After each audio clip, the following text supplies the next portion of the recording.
Bienvenidos sean todos una vez más a este nuevo capítulo del programa Hermanados.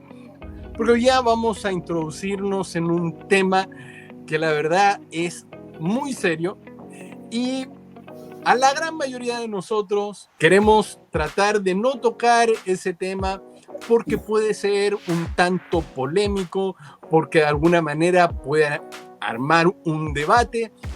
Ustedes se preguntarán de qué tema estamos hablando. Estamos hablando del tema escatológico o pseudo escatológico. La verdad es que a mí no me gusta ese término, pero es, creo, la manera más fácil de entender qué es lo que significa el fin de los tiempos. Vamos a hablar así, el fin de los tiempos. Es un tema que se ha estado hablando mucho últimamente en distintos lugares. Se ha estado hablando de que puede que venga el Señor, de que de alguna manera se acerca el fin, de que hay señales, se habla de guerra, de rumores de guerra, entonces hay que estar preparado, etc. Y hoy vamos a hablar acerca de este tema. Si me permiten, voy a hacer el cambio de lentes. Y de repente todo se puso oscuro. ¿Será que la habitación se puso oscura? No.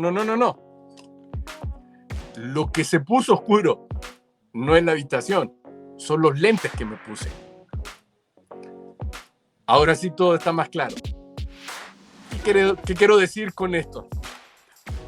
La manera en que vemos las cosas muchas veces se dicta por los lentes que llevamos puestos al momento de ver las situaciones. Si yo tengo unos lentes oscuros como estos, puede que comience a ver las cosas de manera muy oscura. Y no es que se fue la luz donde yo estoy, sino que sencillamente tengo lentes oscuros. Pero si de lo contrario me pongo lentes que son claros, voy a comenzar a ver todo con más nitidez.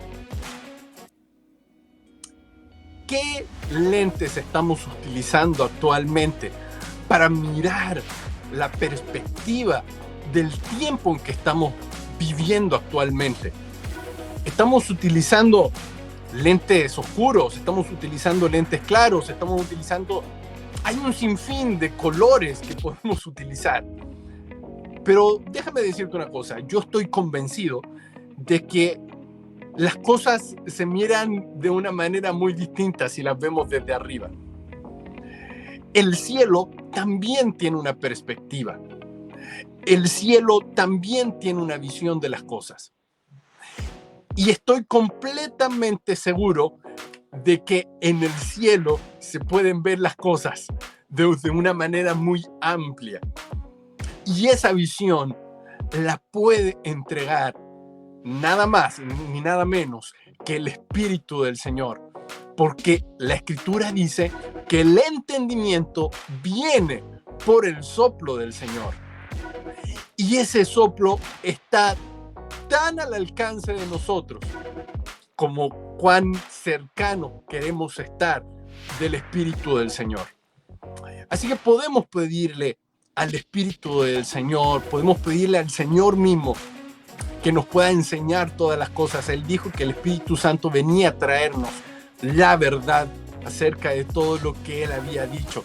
Y ciertamente su Espíritu está con nosotros. Así que, quiero decirte, en lo personal, yo pienso que en cada tiempo, en cada temporada, el Señor va entregando entendimiento.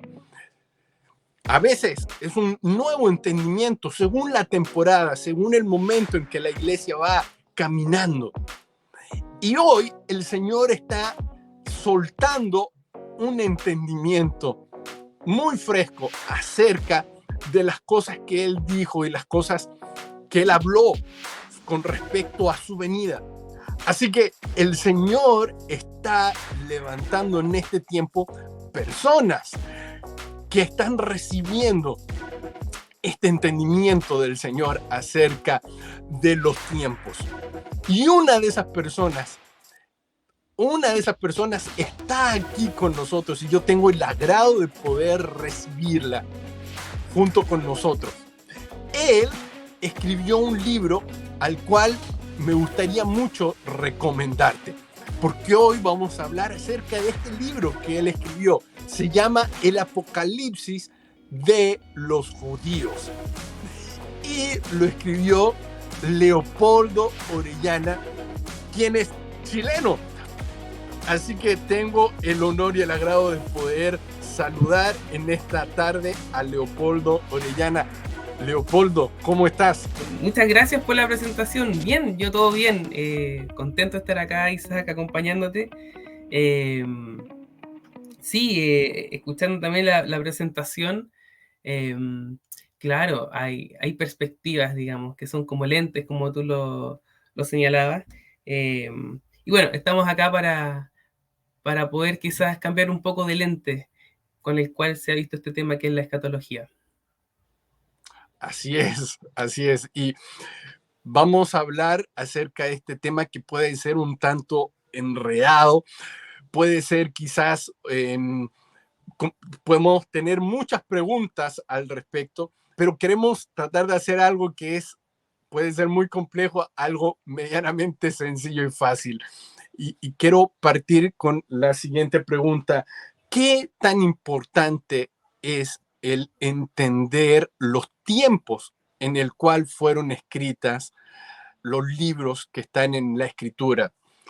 Eh, por decir de alguna manera, el tiempo en que se escribía Génesis, que se escribía, qué sé yo, los libros proféticos, estamos hablando de los profetas como Isaías, Jeremías, el tiempo en que se escribió Malaquías, eh, todos esos libros, incluso el tiempo en que se escribieron los evangelios, son tiempos muy distintos a los tiempos que estamos viviendo actualmente.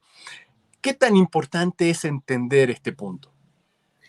Sí, es importantísimo, es lo primero que tenemos que hacer cuando entramos a la escritura, ¿cierto?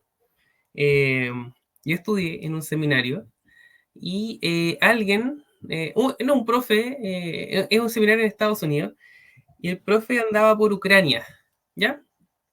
En los años 80, no sé, por ahí, y un hermano bautista le pregunta, profesor, ¿es verdad que la tragedia de Chernobyl estaba escrita en la escritura, estaba en la Biblia? ¿Por qué? Y sacó un pasaje, no me acuerdo el pasaje, no lo voy a inventar, pero un pasaje que decía algo así como que se iba a propagar una peste, o el cielo se iba a poner oscuro, algo por el estilo. Eh, y claro, ellos veían de que como que eso se estaba cumpliendo ahí en lo que le ocurrió a ellos en Chernobyl, ¿cierto? El profesor le respondió que no es así, que la Biblia no nos habla de Chernobyl, que ese pasaje, voy a poner un ejemplo, voy a suponer ya, que estábamos hablando de Jeremías, y Jeremías le está hablando a Israel, ¿cierto? Que va a ocurrir cierta cosa, pero es algo que estaba acotado a su periodo de tiempo, ¿cierto? No está hablando de agarrar este texto y ocuparlo casi para cualquier cosa, digamos, ¿ya? Eh, entonces, claro que es súper importante. Eh, bueno, hoy mismo tenemos el conflicto árabe-israelí, ¿cierto?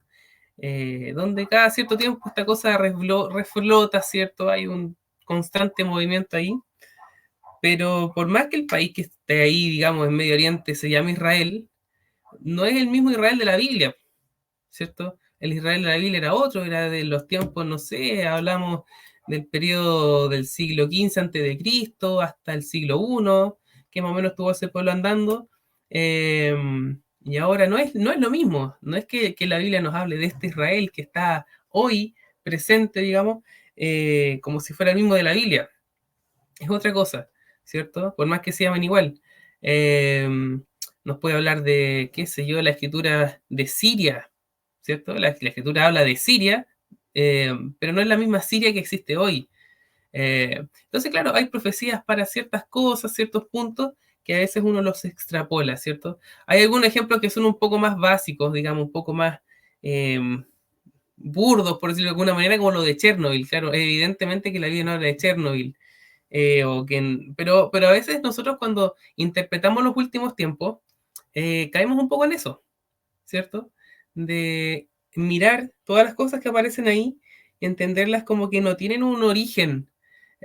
Yo hablo, no sé, por WhatsApp, ¿cierto? Hablo por teléfono con alguien. Ese mensaje está dirigido de mí hacia esa persona.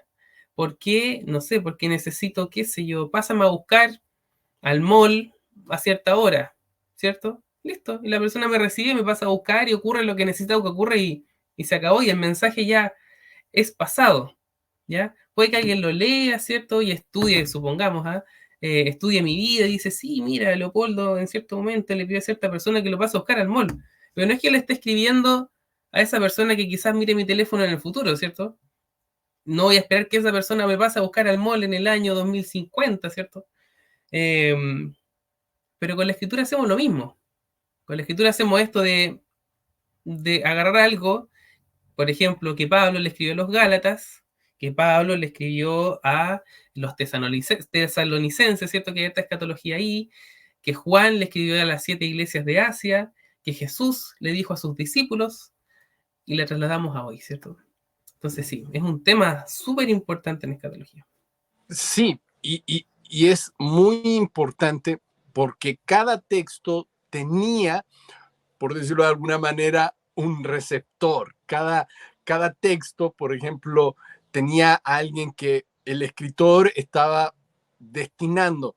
Por ejemplo, lo más probable es que Moisés, cuando escribió, sabía que el pueblo iba, que su pueblo, el pueblo de Israel, iba a leer esto. Nunca quizás imaginó que después de 1000 años y miles de años, perdón, alguien aquí en Chile iba a estar leyendo algún escrito de él. Quizás ni siquiera Pablo se imaginó que alguien de nosotros iba a estar leyendo.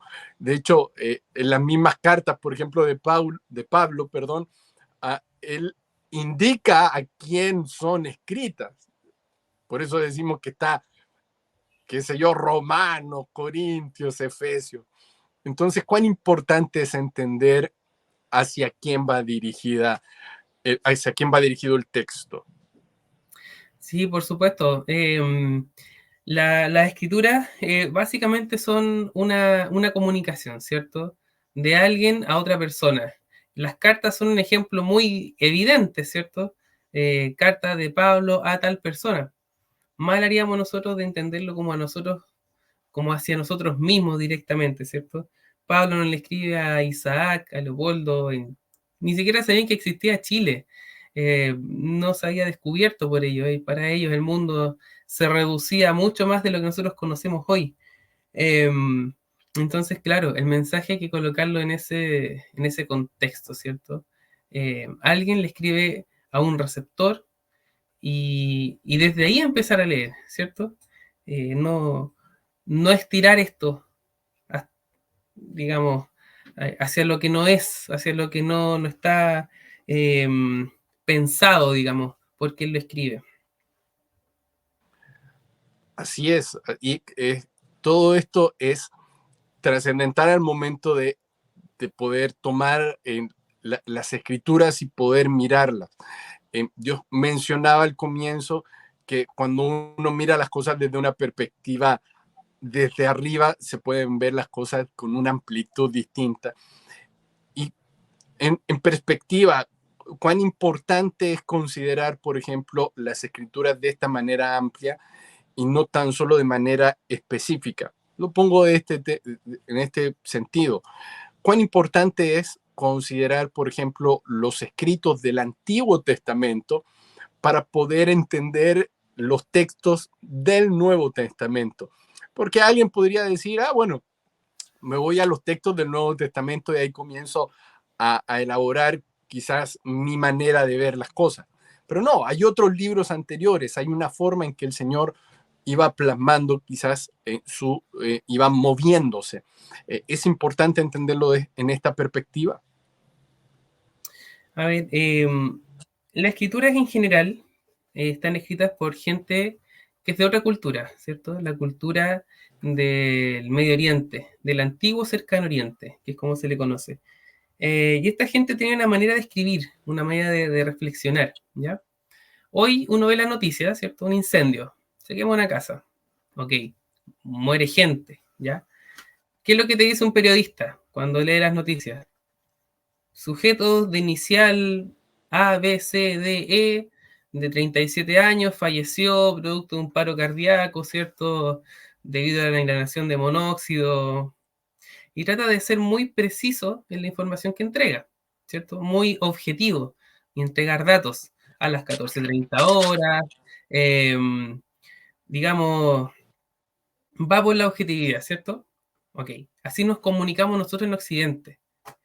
En Oriente Medio, en ese tiempo, la cosa era distinta. Uno no ve en la escritura ese tipo de información.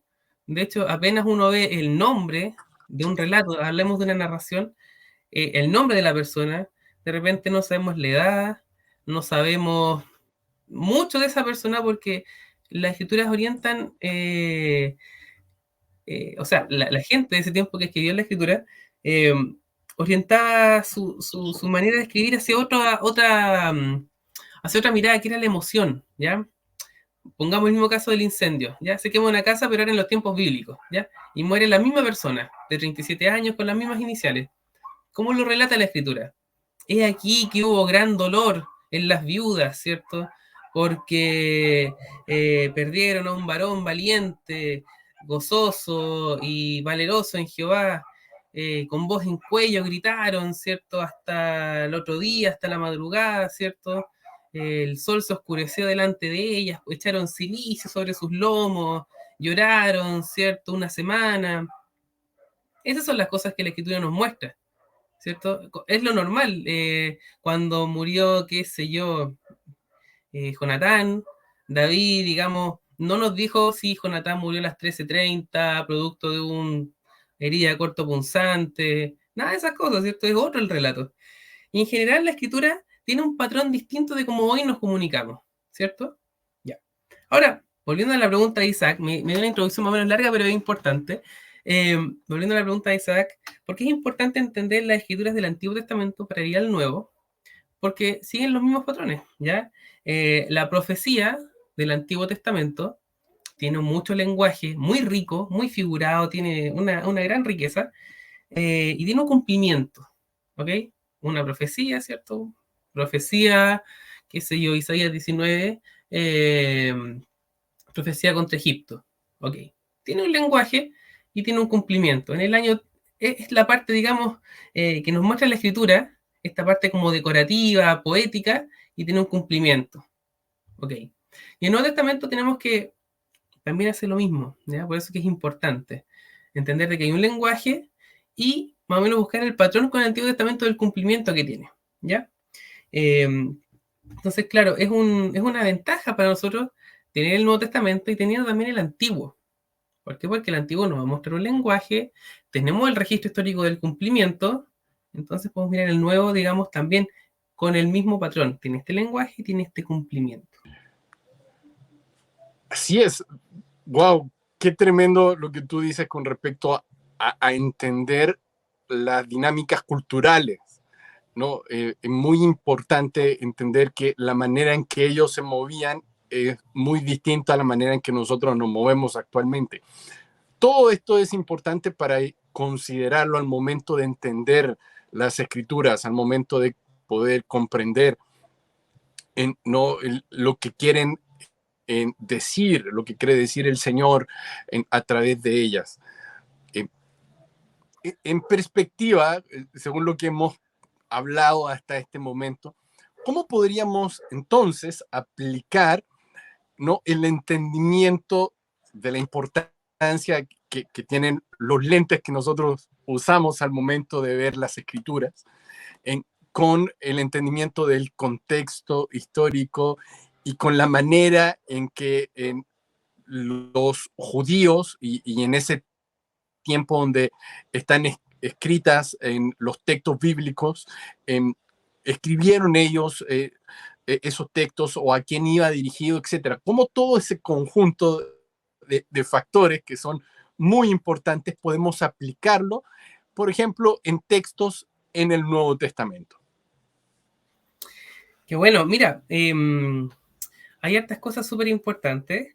nosotros cuando vamos a la escatología bíblica, ¿cierto? De los últimos tiempos, de la segunda venida, digamos, tenemos lentes que nos han puesto, porque ahí el texto dice algo, pero claro, nos enseñan a leerlo de otra manera.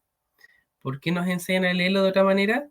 Porque, claro, quizás no se entiende bien o se ignora, o quizás se entiende y se pasa por alto el hecho de que esto tiene un emisor de un mensaje y un receptor puntual. Estamos hablando de gente del tiempo del Nuevo Testamento, Jesús y sus discípulos, ¿cierto? O los discípulos y las iglesias, ¿ya? Eh, y también hoy creo que en general no se entiende bien el lenguaje del Antiguo Testamento, ¿ya? O no se estudia, o digamos, la gente en general se va al nuevo y se familiariza mucho con el nuevo, pero el antiguo quizás no se, si bien la gente conoce la historia, digamos, se conoce la historia de Madián, la historia de Goliat, son cosas que se cantan en la escuela dominical, digamos, que mucha gente con cultura evangélica las maneja, pero no sé si se ha dado el tiempo de asentar un poquitito eso eh, al momento de hacer una lectura del Nuevo Testamento, ¿ya? Un ejemplo, Mateo 16:28. Dice así: de cierto os digo que hay algunos de los que están aquí que no gustarán la muerte hasta que hayan visto al Hijo del Hombre viniendo en su reino. ¿Ya? Si esto lo lee cualquier persona de afuera, que no sea cristiana, que no tenga cultura evangélica, ¿qué es lo que va a pensar? Bueno, obviamente dice que algunos de los que están aquí, y bueno, ¿quiénes estaban aquí? Jesús le estaba escribiendo a sus discípulos, a gente que él, digamos, a Mateo, a Juan, a ver, no sé, a sus discípulos, eh, dice que no gustarán la muerte, o sea, que no morirán, hasta que el Hijo del Hombre esté viniendo en su reino. O sea, básicamente que ellos van a ver al Hijo del Hombre venir en el reino a ellos, ¿cierto? Ok, pero ¿cómo se nos enseña a leer eso? De que, claro, en realidad con Jesús, al decir discípulos, en realidad está hablando como en general, digamos, como una cosa media atemporal, como que habla a sus discípulos como también incluyéndonos a nosotros, ¿cierto? Eh, bueno, hay varios casos más. Por ejemplo, un pasaje que me hizo mucho ruido en el momento que lo escuché, es Primera de Corintios 10:11. Dice, y estas cosas les acontecieron como ejemplo y están escritas para amonestarnos a nosotros, a quienes han alcanzado los fines de los siglos. Dice que ellos, Pablo, le escribe a los corintios, que ellos han alcanzado los fines de los siglos, o sea, que ellos están en el momento del fin, ¿ya? Yo me acuerdo que estaba estudiando esto con un amigo y le pregunté, bueno, ¿cómo esto de que alcanzamos los fines de los siglos se está refiriendo a ellos, ¿cierto? Me dijo, no, mira, en realidad, con los fines de los siglos en realidad estamos hablando de algo más amplio, digamos. Los lentes, ¿cierto? Te enseñan esto se tiene que leer de esta manera. Filipenses 4:5 dice, el Señor está cerca. Pablo le dice a los filipenses que el Señor está cerca, ¿ya? Pablo pudo haber dicho, el Señor está lejos.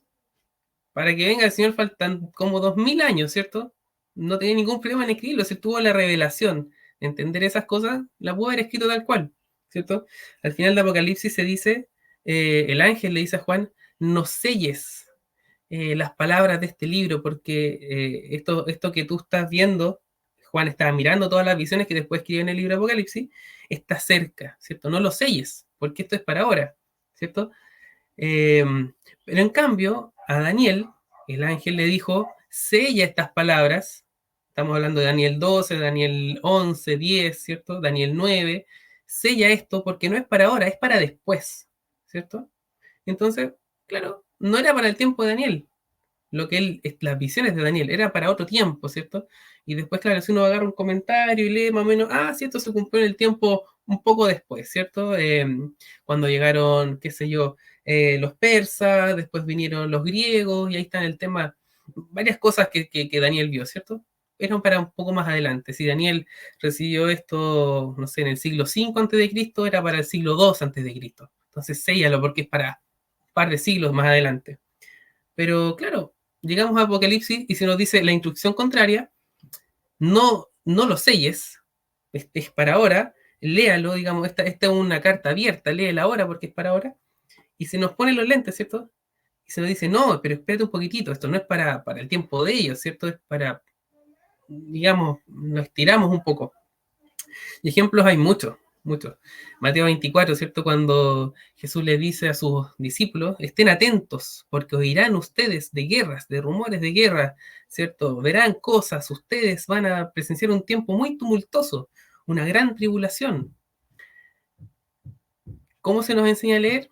Eso, bueno, en realidad cuando le hablan a los discípulos habla en general, ¿cierto? Como para todos, ¿cierto? Como que queda abierto. Pero, ¿y por qué se nos ponen esos lentes? Porque, claro, hay una necesidad de, ¿cómo decirlo? Una necesidad de entenderlo así, como que se va con un pie forzado, ¿cierto? Porque, claro, el Señor no volvió en el tiempo de ellos, ¿cierto? Jesús dijo, voy a volver en esta generación, Mateo 24, 34 dice, no pasará esta generación incluso hasta que estas cosas suceden. En el versículo 29, 30 dice que verán al Hijo del Hombre en las nubes, ¿cierto? Y después nos dice, 2 versículos más adelante, no pasará esta generación. Y claro, nosotros en nuestra cultura popular sabemos que Jesús no vino en esa generación, entonces, no, entonces tenemos, no nos vemos como forzados como a estirar esto, ¿ya? Eh, ahora, ¿qué es lo que planteo? ¿Qué es lo que estoy planteando acá? ¿Jesús no vino acaso? Entonces tú estás diciendo que, claro, en el fondo la escritura está mintiendo, porque si tú estás diciendo, bueno, en el fondo lo que estoy comunicando es que eso tenía que ocurrir en ese tiempo, en ese mismo tiempo, ¿cierto? Sí, tenía que ocurrir en ese mismo tiempo, pero no ocurrió. Ahí está el error. Sí ocurrió. ¿Cómo que ocurrió en ese tiempo? Suena descabellado por decirlo menos, ¿cierto? Bueno, el lenguaje del Antiguo Testamento nos muestra varias cosas. Nos muestra varias cosas. Que, por ejemplo, Jehová, él venía, ¿ya? Venía tal cual, como se lo dice en el Nuevo, pero no es que descendía como una figura visible, ¿cierto? Él venía, cuando se dice que Jehová en el Antiguo Testamento venía, era para hacer cosas, emitir juicios, ¿cómo se dice? Hacer que los juicios pasen, ¿cierto? Ejecutar sus juicios, ahí está. Eh, hacer alguna intervención en la historia, ¿ya? Eso era en el Antiguo Testamento, el lenguaje del Antiguo Testamento, cuando dice que Jehová venía, nadie esperaba que descendiera alguien del cielo, una persona así como física, como un ángel visible, alguien palpable, ¿cierto? Sino que ejerciera un juicio. Por ejemplo, Génesis 11, dice Jehová, dice, vamos a descender y vamos a ver qué es lo que está haciendo el hombre. Y en el fondo como que abren las nubes, vamos a imaginar ya, miran y están haciendo la torre de Babel, ¿ya? A Dios no le parece, juzga esa situación. Pero eso la escritura lo pone como que iba a venir, ¿ya? Éxodo 19, Dios le habla a Moisés y le dice, yo en 3 días voy a venir, tal cual, voy a venir sobre este pueblo, y ellos me van a ver, y todos me van a ver, ¿ok? ¿Qué pasó en Éxodo 19? Eh, el monte Sinaí, ¿cierto? Se enciende en fuego, trompetas, rayos, bocinas, un montón de cosas súper sobrecogedoras a los sentidos. La gente no se podía acercar al monte, la gente le dice a Moisés, sí, Moisés, por favor, anda tú y habla con Dios, porque nosotros no nos podemos ni acercar porque capaz que muramos, ¿ya? Dios se manifestó, ¿ya? Eh, muchos capítulos más en los libros proféticos. Hablábamos de los libros proféticos precisamente por esto, porque hay un lenguaje, por ejemplo, en Isaías 34, se nos habla que el cielo se va a enrollar como un pergamino, ¿cierto? Que las estrellas van a caer del firmamento, que la luna se va a oscurecer y el sol se va a poner negro. No me acuerdo exactamente el pasaje, pero dice algo así, lo pueden buscar. ¿Y qué es lo que ocurrió? Ocurrió una guerra, ¿ya? Ocurrió que los babilonios invadieron Israel, ¿ya? Entonces el cumplimiento iba por ahí. Pero claro, la Biblia dice que se iba a caer la estrella, pero no se cayó las estrellas siguieron donde están, de una manera poética, ¿cierto? Que hablamos de la manera poética que ellos tenían de comunicarse, que no hablan como los periodistas, que nosotros cuando leemos cosas en la Escritura, no es de esperar de que se cumplan de la manera que dice, porque lo dice de una forma poética y figurada, ¿ya? Entonces, cuando nos enfrentamos al Nuevo Testamento, Y por ejemplo, se nos dice que en una nube se va a manifestar. En Isaías 19, por ejemplo, tenemos que Jehová cabalga sobre una nube y va en juicio contra Egipto. No es que Jehová esté cabalgando sobre una nube, ¿cierto? Así como si fuera, eh, bueno, un ejemplo de la cultura popular, Goku, ¿cierto? Que estaba arriba de la nube voladora y va sobre Egipto. No es eso, ¿cierto? Es una manera poética que ellos tenían de referirse a que la nube, que es la presencia de Dios, ¿cierto? Se iba a posar sobre Egipto y él iba a ejercer un juicio, ¿ya? Nosotros leemos la escritura y como que esperamos que eso sea tal cual lo leemos, pero en realidad tenemos que darle esa vuelta poética que ellos le daban, ¿ya? Bueno, ¿qué pasó entonces en esa generación? Entonces, bueno, en esa generación tuvo que haber pasado algo de ese estilo, ¿cierto? Porque dice que Jesús iba a venir, ¿cierto? Venir para juicio, para juzgar a los malos, un montón de cosas. Claro, ocurrió algo de las mismas características, como les decía, el Antiguo Testamento tiene un lenguaje y un cumplimiento, el Nuevo Testamento tiene el mismo lenguaje, entonces se espera que tenga un cumplimiento semejante, ¿cierto?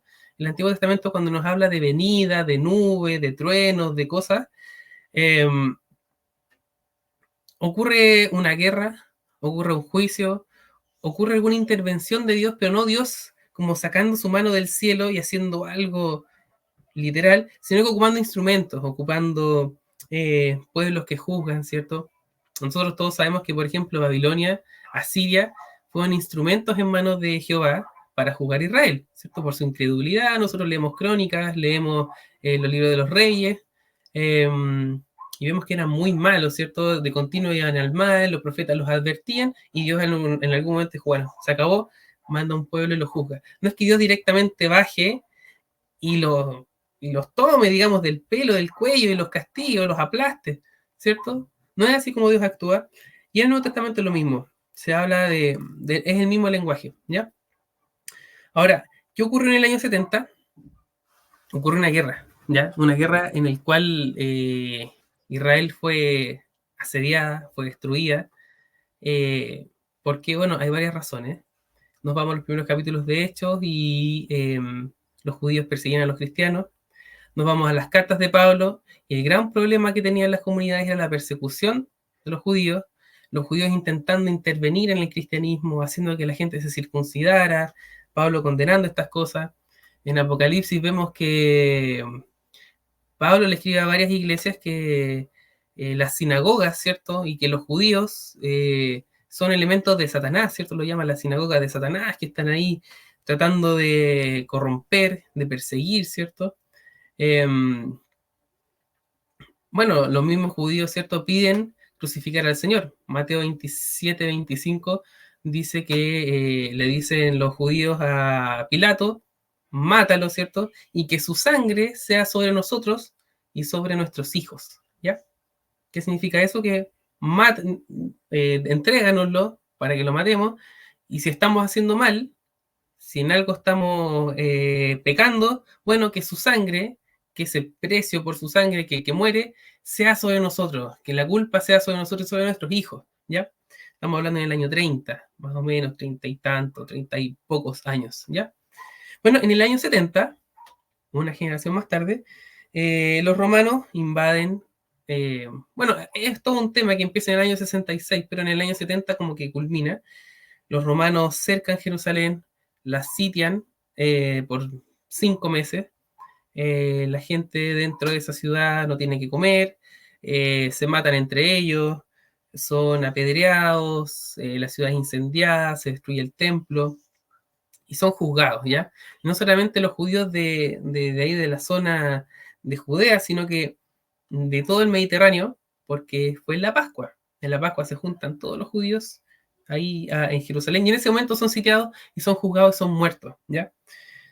Flavio Josefo habla de que murió 1 millón de judíos, sobrevivieron menos de 100.000, y esos menos de 100.000 que sobrevivieron fueron llevados a trabajos forzosos, por ahí se dice que son los que construyeron el Coliseo Romano, y básicamente fueron esclavizados. Y de ese momento en adelante el templo queda destruido, y el judaísmo pierde muchísima influencia de la que tenía, porque ya su población es mermada brutalmente. Pero aparte de eso, ¿qué pasó? Aparte de la guerra, Aparte de eso, hubieron otras cosas más, ¿ya? Déjenme leerle acá. Leopoldo, quisiera aprovechar lo que tú estás comentando para hacerte una pregunta con respecto a este mismo acontecimiento que tú mencionas. Y me parece que es muy importante. ¿Cuán confiable pueden ser los textos que hablan acerca de este acontecimiento? Porque nos referimos a textos que fueron escritos luego de que se terminó el último libro, escribir el último libro de las escrituras de la Biblia.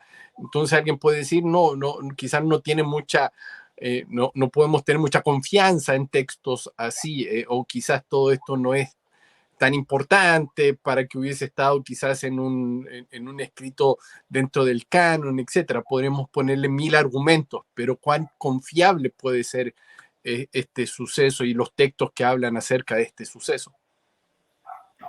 A ver, sí, todo texto histórico tiene un sesgo, ¿cierto? Si alguien hoy en Chile escribiera del estallido social, va a depender de quién lo escriba. Una persona con una idea de derecha va a tener una idea de lo que pasó, una persona que apoya el estallido social con idea de izquierda va a tener otra perspectiva de lo que pasó. Entonces siempre todo texto que no está divinamente inspirado tiene su sesgo humano, ¿cierto?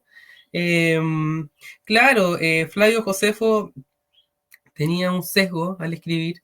Él fue capturado por los romanos y los romanos como que lo adoptaron, ¿ya? De hecho, él no se llamaba Flavio Josefo, es el nombre romano que recibió.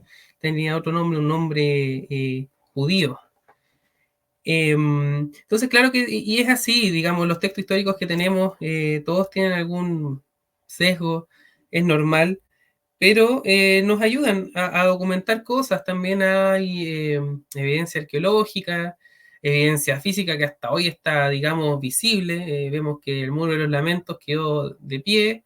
Bueno, esto fue después eh, de esta guerra, pero vemos cosas que hoy en la arqueología las avalan, ¿ya? Que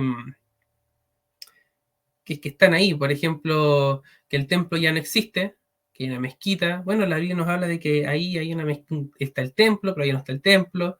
Eh, son vestigios que tenemos, son vestigios súper grandes, pero otros más pequeños, que nos van confirmando ciertas cosas, que hubo una matanza.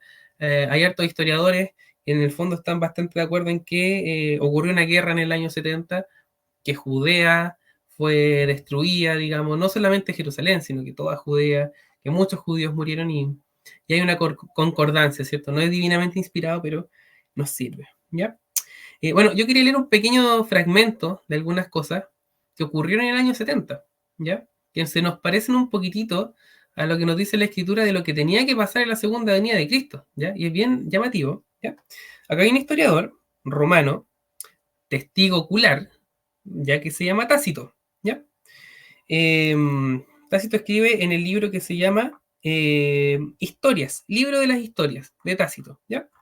Si alguien lo quiere buscar, capítulo 5, párrafo 13, dice así, es lo que vio Tácito, un romano, no tenía idea de las escrituras ni de la Biblia, y lo escribió, dice, en el año 70, cuando estábamos en la guerra, ¿cierto? Ya se estaba terminando, Judea estaba terminando de ser caída, dice, se vio en los cielos luchar ejércitos, armaduras refulgentes, reverberar el templo con un repentino fuego procedente de las nubes.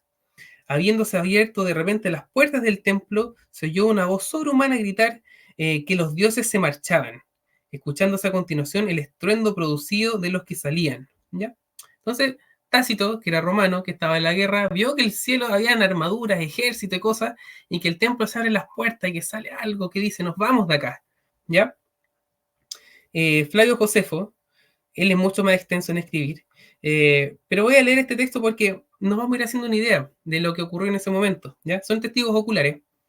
Dice, una vez apareció sobre la ciudad una estrella como una espada ardiente y duró el cometa todo un año entero.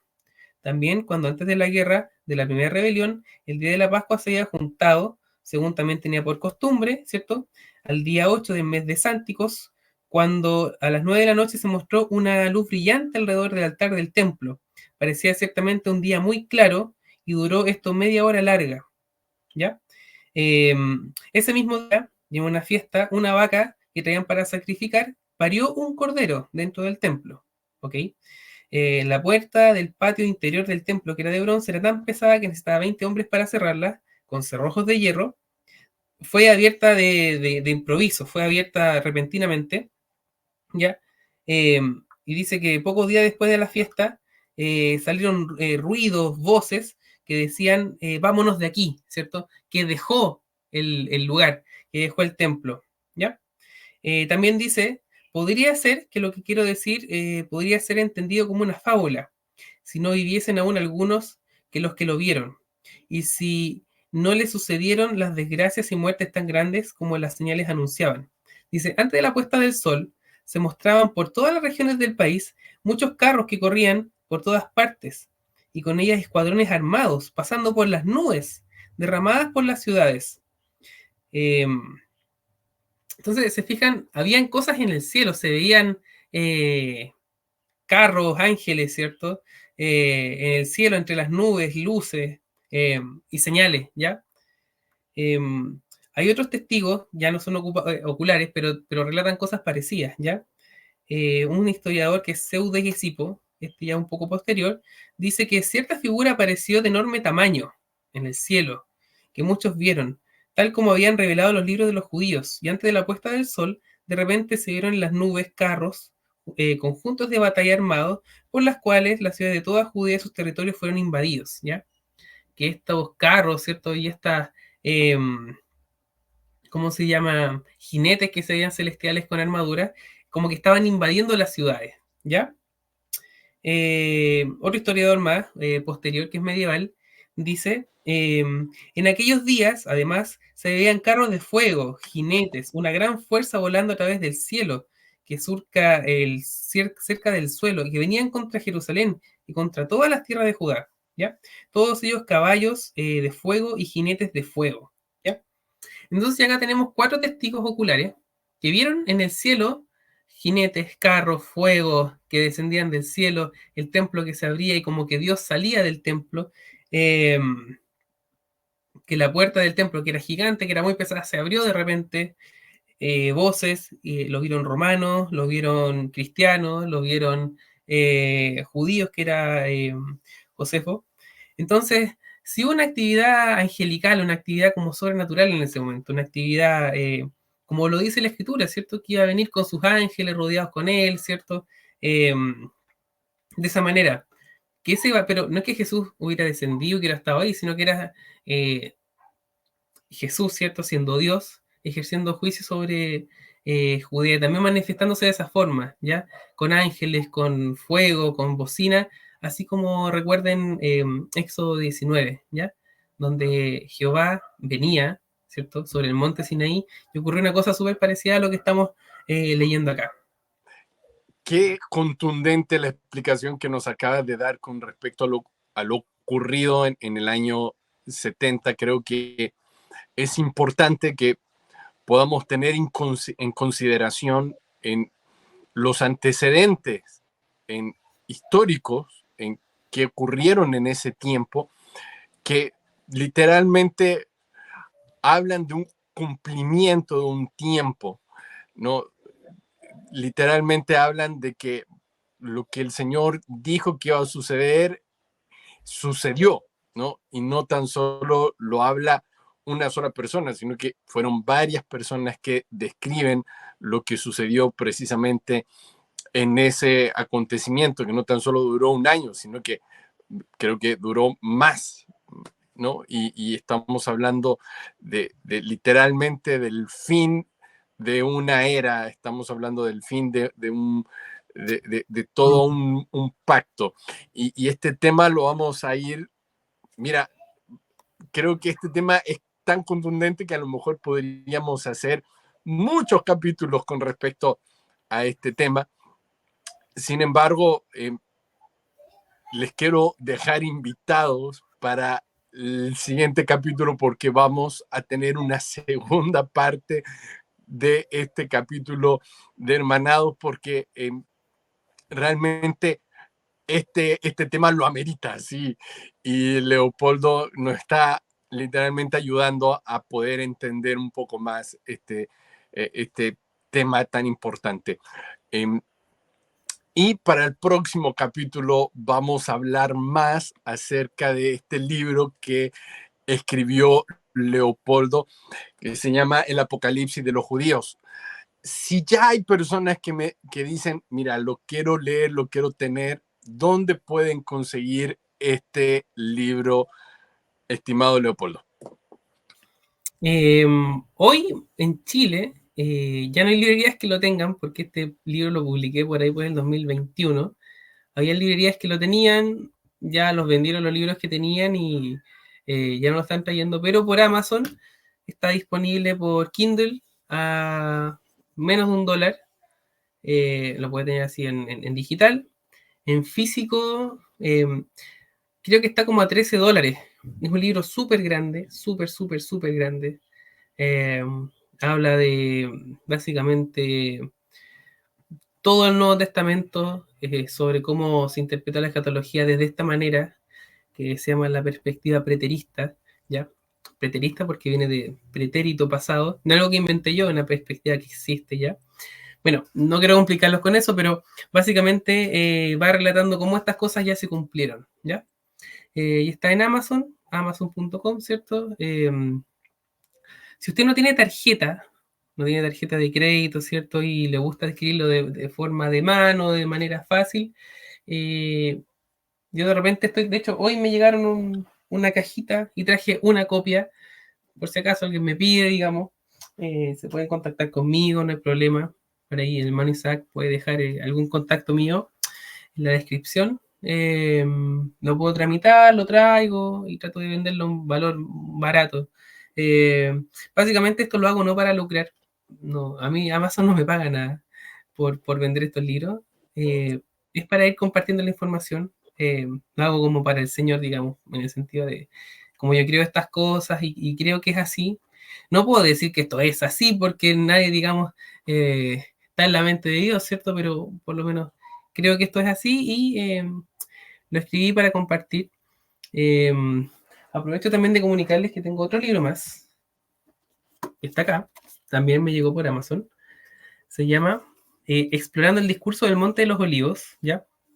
Y aquí no planteo solamente mi perspectiva, sino que varias más, ¿ya? De hecho, son 7 perspectivas, citando a muchos autores, tratando de ser objetivo, de ver qué dice cada autor, tratando de no beneficiar mi postura por delante de las demás, sino que de verdad tratar de mostrar qué es lo que ellos dicen, para que también si quieren comparar varias formas de ver, no se queden con una, sino que vayan leyendo varios autores más.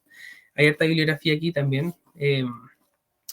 También lo pueden buscar por Amazon. Y básicamente eso. O si hay algún librero por ahí que está viendo el video se interesa en compartir el material, alguna librería, digamos, grande, qué sé yo, y lo quiere tener, no hay ningún problema, lo podemos hacer. Y eso básicamente. Muchísimas gracias. En el próximo capítulo vamos a estar hablando acerca de cómo Leopoldo llegó a este punto, ¿no? Creo que es una pregunta importantísima y muy interesante de cómo él llegó, porque me imagino que no conociste al Señor entendiendo directamente la visión preterista, sino que de alguna forma fue un progreso. Sí, por supuesto. Lo podemos dejar para la próxima oportunidad en que nos veamos, ¿cierto? Vamos hablando de esto. Y podemos ir respondiendo también a las preguntas. Me imagino que quienes nos ven dicen, bueno, hay hartas cosas que me quedan como cabos sueltos, ¿cierto?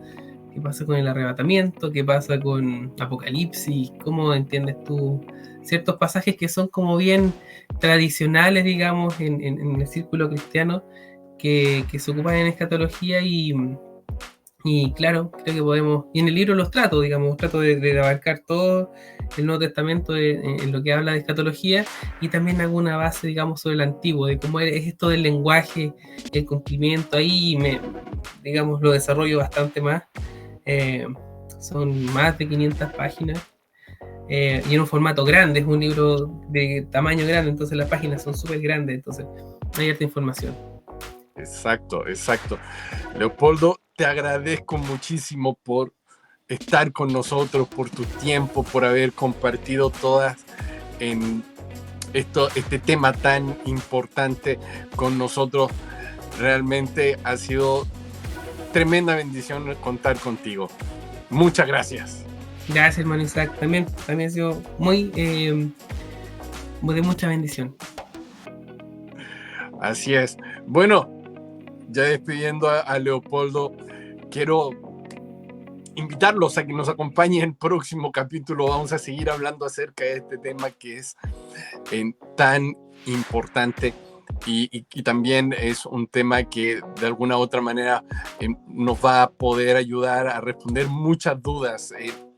Yo estoy convencido de que el Señor tiene una perspectiva clara de las cosas y que ciertamente podemos entender esa perspectiva por medio de su Espíritu. Y te quiero invitar a que podamos ir delante del Señor para poder pedir que su Espíritu de verdad pueda abrirnos el entendimiento. Dice la Escritura en Lucas que el Señor les abrió el entendimiento a sus discípulos para que pudieran comprender las Escrituras y que Él había cumplido todo lo que habían dicho los profetas y la ley acerca de Él.